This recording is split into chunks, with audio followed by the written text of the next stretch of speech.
Bonjour à tous et bienvenue dans le numéro 2 des infos de Nico avec Nicolas Bazir. Salut Nicolas. Salut Romain. On va évidemment parler du débrief de ces derniers jours. On fera le point sur les news de l'écurie et on fera bien sûr le point également sur les infos dans la troisième partie de l'émission. Mais on va tout de suite commencer avec le débrief de ces derniers jours. Nicolas, on commence avec ce qui s'est passé au cours de ces derniers jours. Je te partage le tableau que tu connais désormais avec un petit commentaire voilà sur les chevaux qui ont couru au cours de ces dernières heures. Méris a bien gagné. Méris de Guèze, son groupe 3, c'était bien d'ailleurs. C'était vendredi à Vincennes. Ouais, voilà, Mireille, ça a bien gagné. C'était sa course, une course fermée, sans les meilleures femelles de la génération. Donc, c'était un peu son petit prix d'Amérique. Pouliche intéressante. Lisa Josselin, samedi à Vincennes, à la faute. Alors, elle a bien très très bien figuré, même je devrais dire, jusqu'à la sortie du dernier tournant, au moment de sa faute. Déjà, qu'est-ce qui s'est passé? Quel débrief en faites-vous à l'écurie? C'est peur un peu du driver de devant, en même temps, essayer de décaler vite, et c'est un peu raccourci. Donc, voilà, après, son pilote dit qu'il se serait imposé, donc c'est le principal. Si la jument est bien, c'est vraiment, c'est ce qui compte le plus. Évidemment, on devrait la retrouver au départ du prix Raymond Foire. Du coup, c'est le programme. Elle n'a pas le choix des engagements de toute façon au cours de la journée des champions. Donc, direction le 22 juin, si tout se passe bien C'est d'ici ça. là. Lucky Jackson était dans la même course que Lionheart. Il se présentait pas. On en avait parlé la semaine dernière dans la même configuration. Mais est-ce que quel débrief faites-vous de Lucky pour toi qui étais au Suki dans un premier temps? Bah, Lucky, c'était pas terrible. J'étais à la rue toute la route. Je pense qu'on n'arrive plus à faire en sorte qu'il se livre. Je sais pas, il doit être trop habitué à la maison ou trop habitué à son truc, je sais pas, mais maintenant on a du mal avec lui. Ok, Lionheart ferré, emoji rouge. Est-ce une bonne course de préparation pour lui? Ouais, la Yann c'était bien, c'était propre. Faut pas oublier qu'il manque d'expérience à l'athlète par rapport à ses concurrents. Donc voilà, c'est une course qui va lui avoir fait du bien. Parfait. Angers, tac tac, je dis pas de bêtises, mardi, avec déjà une journée chargée entre Angers d'un côté et puis Vincennes de l'autre, on en reparlera. Mika Dunoyer a bien gagné avec Romain Conga. Ouais, Lucas, c'était bien. Il a fait un bon dernier 700 et vraiment, il s'est bien rouvert entre ligne droite. Il gagne en poulet intéressant. Qui va pouvoir confirmer, a priori, d'après ce qu'il montre là. Ouais, je pense qu'il va gagner sa course cet hiver. Ok. Est-ce que justement tu parles de l'hiver, est-ce que c'est un poulain qui va interrompre sa saison incessamment sous peu pour être réservé pour le meeting d'hiver ou il va continuer de courir prochainement? Moi, je pense qu'on va l'arrêter un peu. On va l'arrêter l'espace de 2 mois, je pense, pour le remettre opérationnel pour cet hiver. Très bien. Covès Dupont, bon, tu nous parlais d'un objectif, course attendue, course gagnée. Au final, bon, ça a été un peu compliqué dans la ligne droite. Ton débrief? Ouais, bon, on a eu un peu de chance, mais toujours est-il que le cheval, il est parfait en ce moment et vraiment, il a changé, quoi. Ouais, il est vraiment parfait. Il commence à retrouver son bon niveau qu'on sentait au début et qui nous a un peu échappé par la suite, mais là, il est parfait. La série en cours hein, pour Covès Dupont, 4 victoires. Ça fera plaisir à son éleveur. Et peut-être d'autres à venir. Invictus One était de la partie aussi pour l'écurie à Angers. Cinquième, bon, tu nous avais un peu averti. Hein, le travail, c'était pas exceptionnel. Ben, ouais, c'est qu'on a du mal à le travailler. Et voilà, donc il a la bonne course, il s'est pas trop livré, entre guillemets, donc à revoir, et on a du mal à retrouver le cheval qu'on avait l'année dernière. Très bien, c'est noté. Mythique Jocelyn et Miago Cayenne, vous avez filé ensuite avec Jean-Michel à Vincennes. Enfin, surtout toi. Les deux sont disqualifiés, mais les deux ont l'air de montrer malgré tout des moyens. Donc voilà, c'est ces deux poules-là perfectibles, mais qui ont un peu de qualité, quoi. Et il manquait d'expérience. Pour Mythique, c'est un fils de Reddicache qui a 2 allures, comme pas mal d'autres. Il a un peu d'allure, donc on allège et avec sa cuvette, il s'est raccourci un petit peu. Donc à revoir et Miago, c'est un poulain très très tendu dans les autres. C'est pour ça on essaie de partir derrière calmement et lui apprendre à courir. Mais là, il est parti assez calmement et au fur et à mesure des mètres, il se tendait. Donc après, il s'est précipité. C'est dommage. Voilà, un poulain à reprendre certainement. Merci Nicolas. On va passer à la deuxième partie de l'émission. On va parler des news de l'écurie et d'un concurrent en particulier. Alors les news de l'écurie, bon, pour le coup, ça, c'est peut-être un bien grand mot puisque je voulais moi personnellement t'interroger sur Jingle Dupont qui a bien gagné à Laval au cours de ces dernières semaines et pour plusieurs raisons. D'abord pour savoir s'il avait bien récupéré, comment allait le cheval depuis et quel était son programme puisqu'il fait partie de ces concurrents qu'on peut retrouver dans des quintets régulièrement. Donc c'est toujours intéressant de savoir si on doit noter son nom sur nos tablettes. Jingle, il est très bien rentré, hein, tout va bien. Il a retravaillé depuis tranquillement. Le cheval il est très gai, il est bien. Il est heureux d'être là, donc c'est cool. Le cheval, on va maintenant son prochain objectif, ça sera le trophée vert à Royan, le 14 juillet, je crois bien. Et après, je pense qu'on essaiera de leur préparer, si tout se passe bien et tout va dans le bon sens, on essaiera de le préparer pour les deux autres finales cette année, quoi, la finale du trophée vert et la finale du Grand National. D'accord, c'est le cheval qui suit les circuits. Bon bah c'est parfait. Ouais.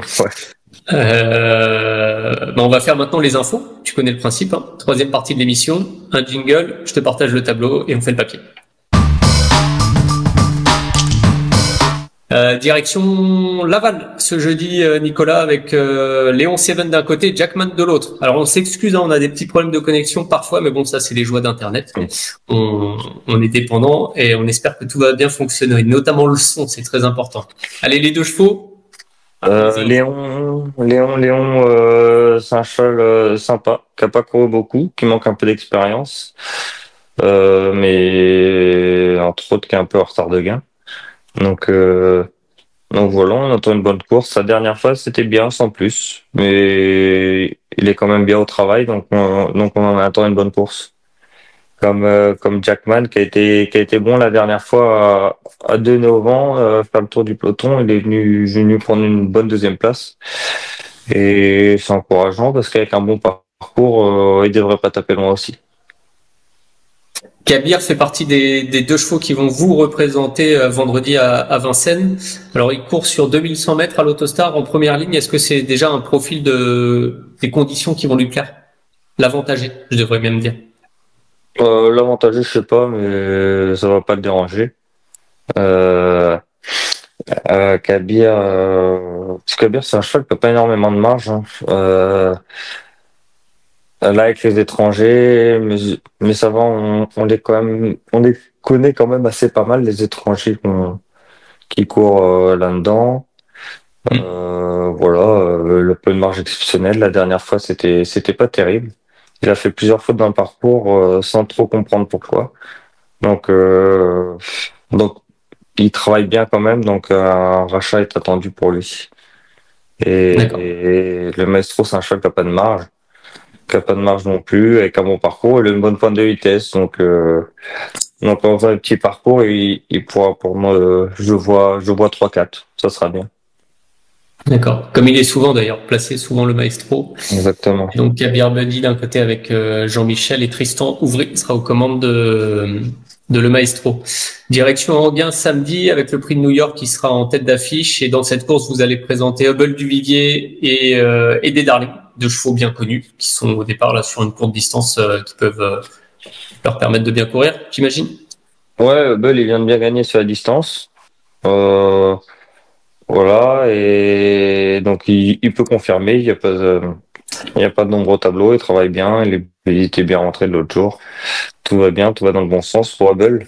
Et aider, il a peut-être un peu moins de marge. Il sera content de retrouver Anguin, l'hippodrome sur lequel il a bien fait l'été dernier.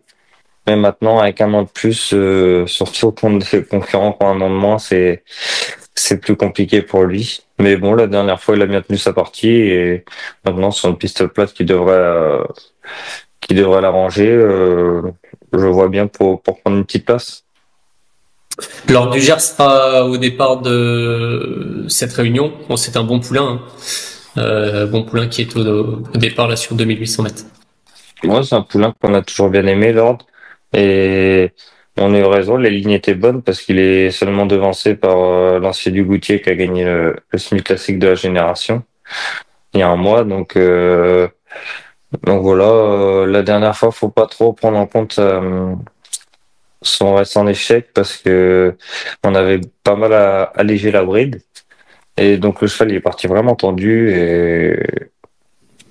et voilà, c'est surtout effacé. Là, on va le remettre un peu plus comme il était la fois d'avant et il travaille bien. Donc on compte sur lui. Ça marche.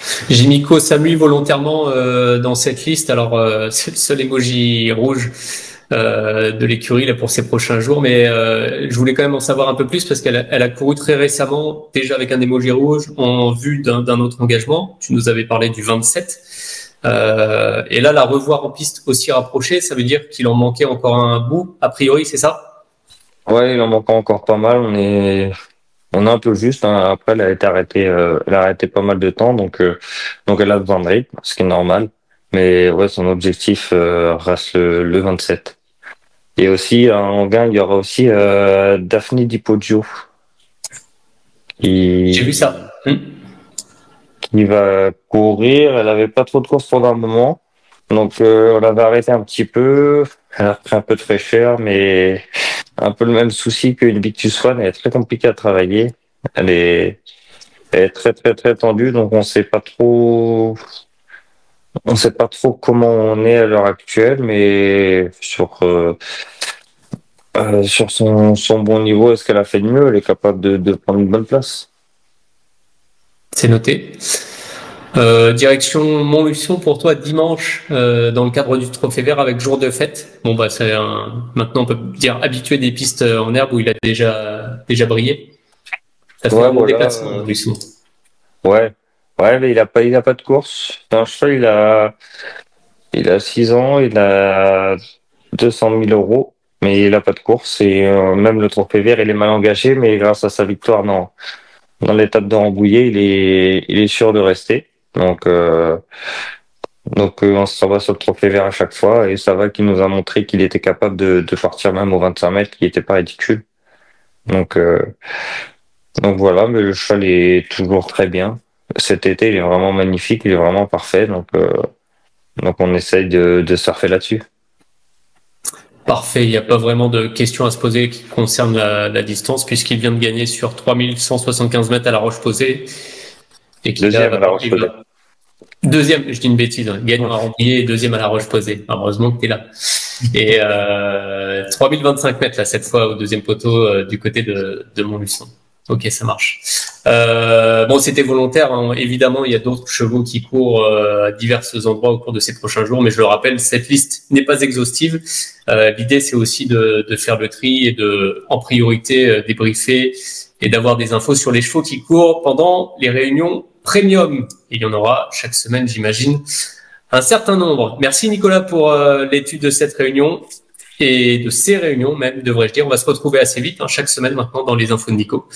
Et ben, je te souhaite évidemment de bonnes courses au cours de ces prochains jours. À plus. Avec plaisir, merci beaucoup.